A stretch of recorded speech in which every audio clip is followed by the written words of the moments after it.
Norseman is just the most incredible atmosphere I've ever experienced. It's almost like a festival atmosphere. Everyone's so excited about starting this day that they've been building up for maybe years. The temperature was warm, the water looked calm. Not nervous.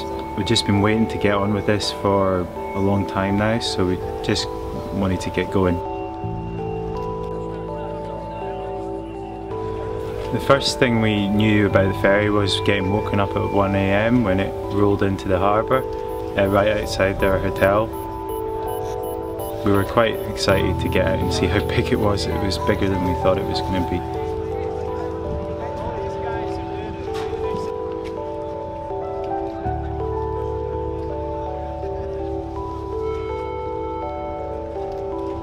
You've got about 45 minutes where you can actually just sit down and relax, and it's probably the first time you've relaxed for quite a while because everything's done, you've got nothing to do. You just have to try and focus your mind on what's to come.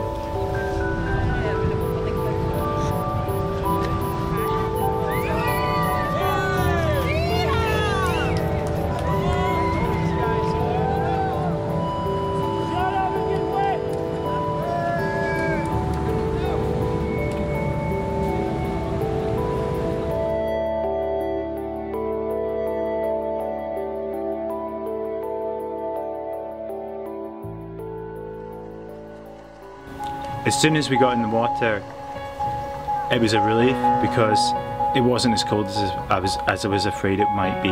The water in Scotland was much colder, much saltier, and this was actually fairly pleasant.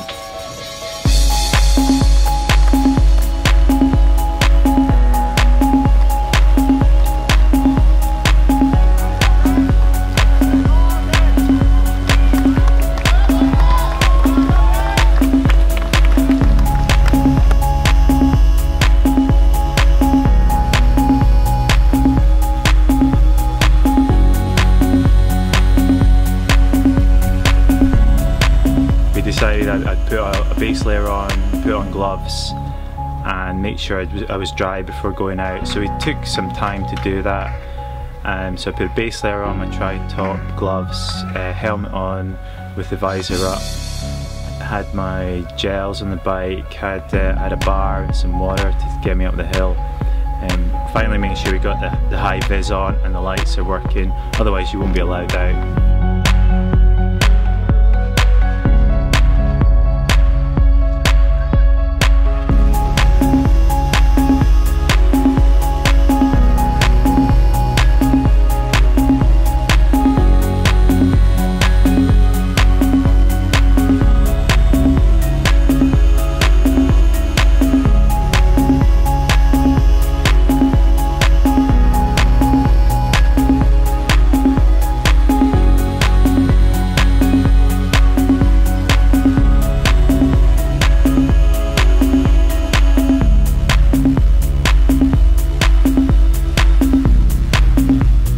First 5k was fairly quick. I think we averaged about 34-35 kilometers an hour up to the base of the mountain, and then it starts ramping up and the average speed just drops.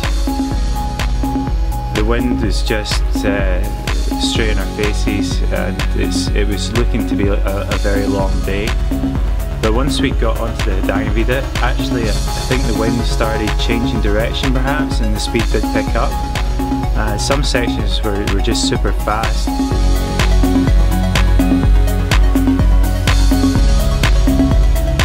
The road from Dirunu to Gilo is actually very rideable and enjoyable. The speed quickly picked up, and I think we averaged maybe 41-42 kilometers an hour, probably hitting 50-60 k an hour for a lot of it.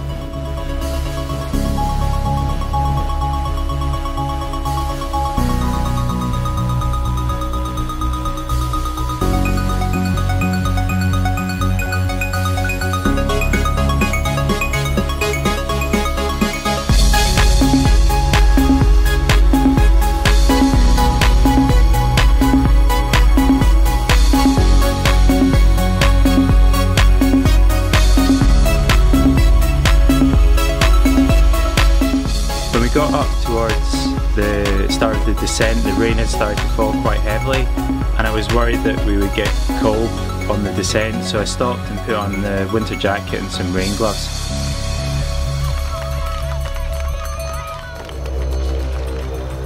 Coming into T2, as far as I'm concerned, T2 is the same in a sprint or an Ironman, so just went through as quickly as possible, and I think I was out first onto the run.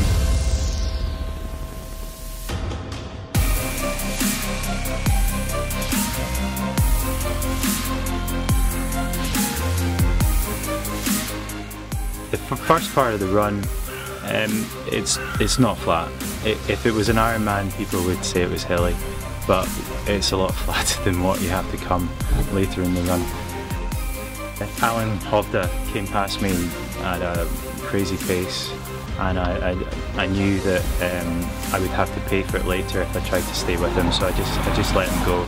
I was waiting for the sight of Gaustatoppen coming round the corner, and it eventually came.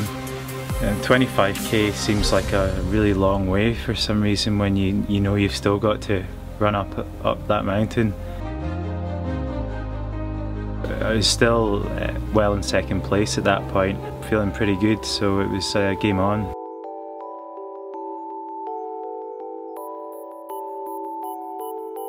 My legs hurt so much, I could have stopped so easily. That was definitely the low point.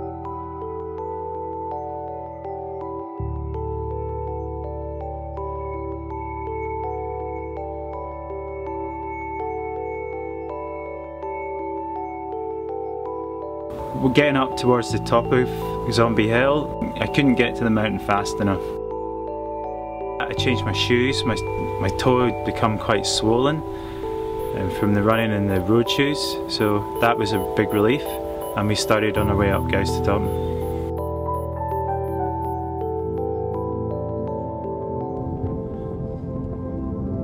Gaustatoppen's a hard enough climb on a good day, but when you're feeling less than your best, it's brutal.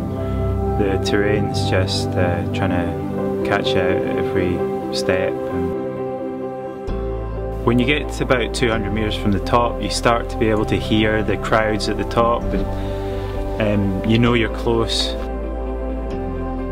Coming onto the steps, you just feel a sense of relief that you're so close, and you know you've only got a few more steps to go before it's over.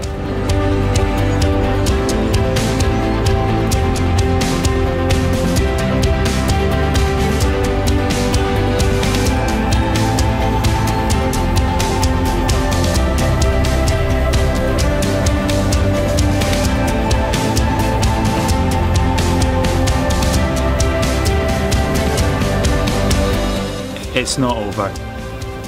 I'll be back.